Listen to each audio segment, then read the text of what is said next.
আরে ও বিমল, এই কেষ্টকে গ্রামে বেশ কদিন থেকে দেখছি না। একটু খোঁজ খবর নিয়ে দেখ কোথায় গেল। হুজুর, শুনেছি কেষ্ট মুকুন্দপুর চলে গেছে তার বোনের বাড়িতে। কি বলিস রে? তাহলে আমার খাজনা কে দেবে? তুই এক্ষুনি মুকুন্দপুর গিয়ে কেষ্টকে বলবি জমিদার মশাইয়ের তলব এসেছে। দুদিনের মধ্যে জমিদার মশাইয়ের সঙ্গে দেখা না করলে তোর সব জমিটুকু জমিদার মশাই দখল করে নেবে। এক্ষুনি যাচ্ছি হুজুর।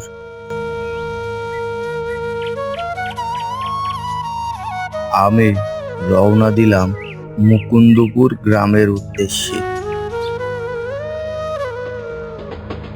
মুকুন্দপুর স্টেশন থেকে কেষ্টর বোনের বাড়ি আরো 2 থেকে 3 কিলোমিটার দূরে হবে। গ্রামটির নাম নন্দীতলা গ্রাম। কি অদ্ভুত নাম! এদিকে প্রায় বিকেলটা ঘনিয়ে এলো। কেষ্টর কানে খবরটি জানিয়ে জলদি জলদি বাড়িতে ফিরতে হবে।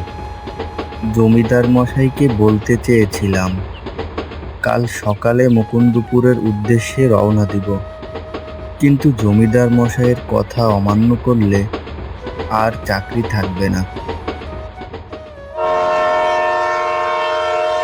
প্রায় সন্ধে নাগাদ আমি পৌঁছে গেলাম মুকুন্দপুর স্টেশনে।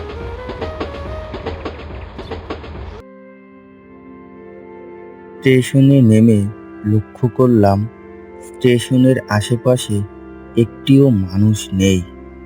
স্টেশনটি দেখেই বোঝা যাচ্ছিল এই স্টেশনে খুব বেশি মানুষ যাতায়াত করে না। ভাবছিলাম যাবার পথে ট্রেন কি পাবো কি পাবো না।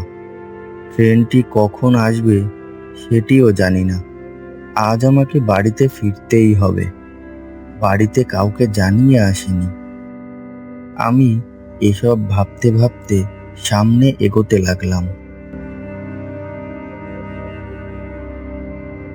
কিছুক্ষণ পর আমি লক্ষ্য করলাম সামনে একজন গরুর গাড়ি নিয়ে দাঁড়িয়ে আছে।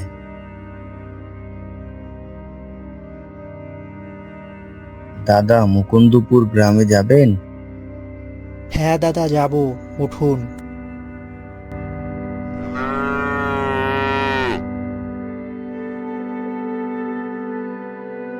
দাদা, কিছু মনে করবেন না, আপনাকে এই গ্রামে প্রথম দেখছি। দাদা, আমি বিমল প্রহরী, ১৬নালা গ্রাম থেকে এসেছি। সে তো অনেক দূর। হ্যাঁ দাদা, ঠিক বলেছেন। তো এই গ্রামে এই সন্ধ্যাবেলা কি মনে করে? এখানে রকিম পণ্ডিতের বাড়ি যাচ্ছি।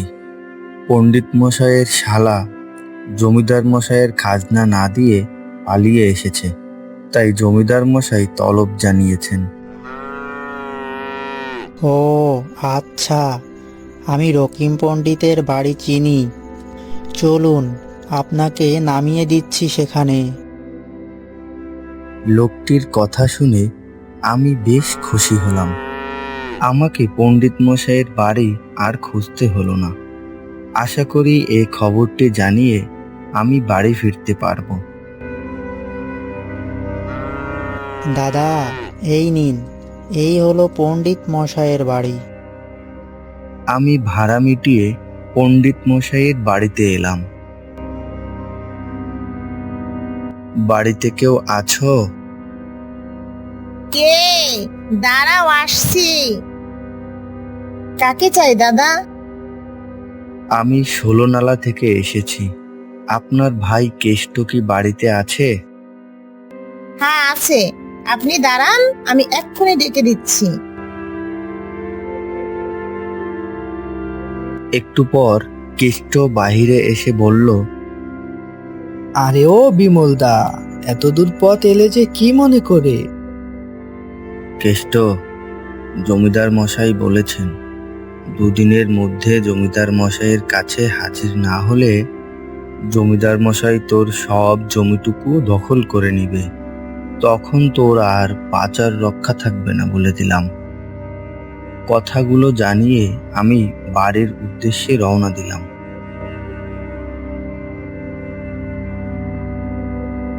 সামনে একটি চায়ের দোকান দেখা যাচ্ছে। আজ বেশ পরিশ্রম হয়েছে, যাই একটু চা খেয়ে মাথাটা ঠান্ডা করে নি।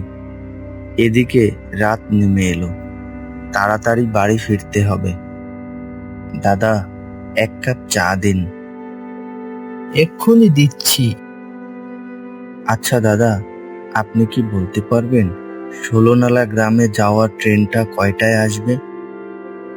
দাদা, সে তো অনেক রাত, প্রায় 10টা নাগাদ ট্রেনটি আসবে। আমি কথাটি শুনে বেশ চিন্তিত হলাম। এত রাতে যদি ট্রেন আসে, তাহলে বাড়িতে যেতে যেতে আমার প্রায় রাত 12টা বাজবে। নিশ্চয়ই বাড়িতে ভীষণ চিন্তা করবে, কিন্তু অপেক্ষা করা ছাড়া আমার কাছে আর কোনো উপায় নেই। আচ্ছা দাদা, স্টেশনে যাওয়ার জন্য এখানে কোনো গাড়ি ঘোড়া কি পাওয়া যাবে?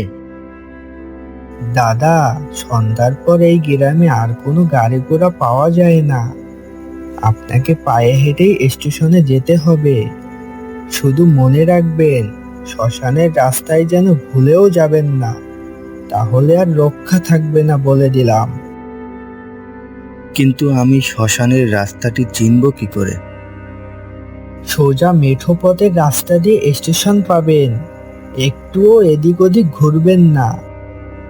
আমি আর দেরি না করে পায়ে হেঁটে স্টেশনের উদ্দেশ্যে রওনা দিলাম। সারাটা রাত জুড়ে জমিদার বাড়ি আমাকে পাহারা দিতে হতো। রাত যতই গভীর হোক না কেন, আমার ভিতরে কোনো প্রকার ভয় কাজ করতো না। কিন্তু কেমন যেন এই গ্রামটি দেখে আমার ভীষণ ভয় করছে। মনের ভিতর এক অদ্ভুত আতঙ্ক কাজ করছে।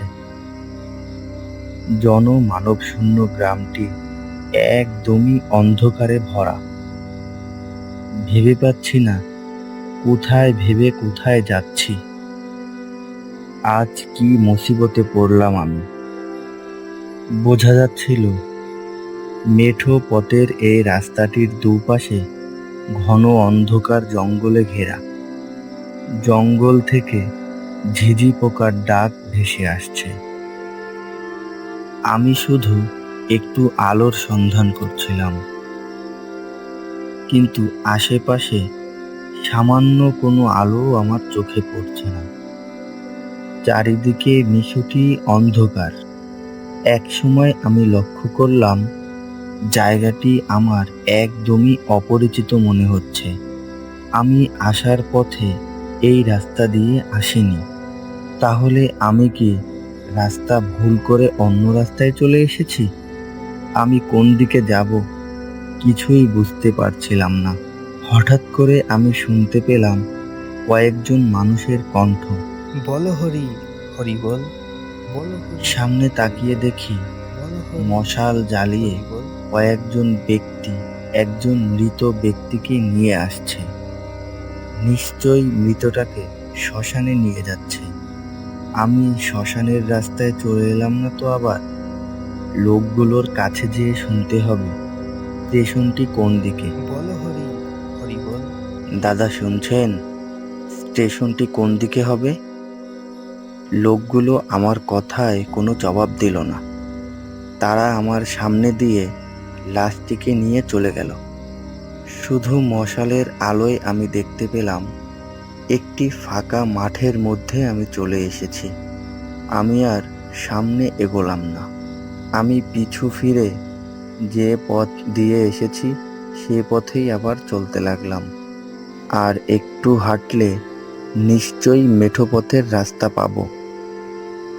একটু হাঁটার পর হঠাৎ করে মুষলধারে বৃষ্টি নেমে এলো। গাটা ভিজে যাচ্ছে। আশ্রয় নেওয়ার জায়গা খুঁজতে হবে। বৃষ্টিতে ভিজলে নির্ঘাত জ্বর চলে আসবে। আমি একটু সামনে এগোতেই লক্ষ্য করলাম খড়ের ছাউনি দেওয়া একটি ছোট্ট ঘর দেখা যাচ্ছে। নিশ্চয়ই এই ফাঁকা মাঠে রোদ থেকে রক্ষা পাওয়ার জন্য এই চালের ছোট্ট ঘরটি করা হয়েছে। আমি আর দেরি না করে ঘরটিতে গিয়ে আশ্রয় নিলাম। যাক, এই বৃষ্টি থেকে রক্ষা পেতে মাথা গোঁজার একটু ঠাঁই পেলাম। ঠিক তখনই আমি পিছু ফিরে দেখলাম আমার পেছনে একটি লাশ রাখা আছে। যে লাশটি কিছুক্ষণ আগে লোকগুলো শ্মশানে নিয়ে যাচ্ছিল। লাশটিকে দেখে আমার ভিতরটা চমকে উঠল। একটু পর প্রবল বাতাসে লাশের উপর থেকে কাপড়টি সরে গেল। তারপর আমি যা দেখলাম তা দেখার পরে আমি আমার নিজের চোখকেও বিশ্বাস করাতে পারছিলাম না। আমি দেখলাম এ আর অন্য কারো লাশ নয়, বরং কিছুক্ষণ আগে যে মানুষটির দোকানে বসে আমি চা খেলাম সেই দোকানদারের লাশ আমার সামনে পড়ে আছে। এটি দেখে আমি আমার নিজেকে একদমই কন্ট্রোল করতে পারলাম না। আমি সঙ্গে সঙ্গে জ্ঞান হারিয়ে ফেললাম।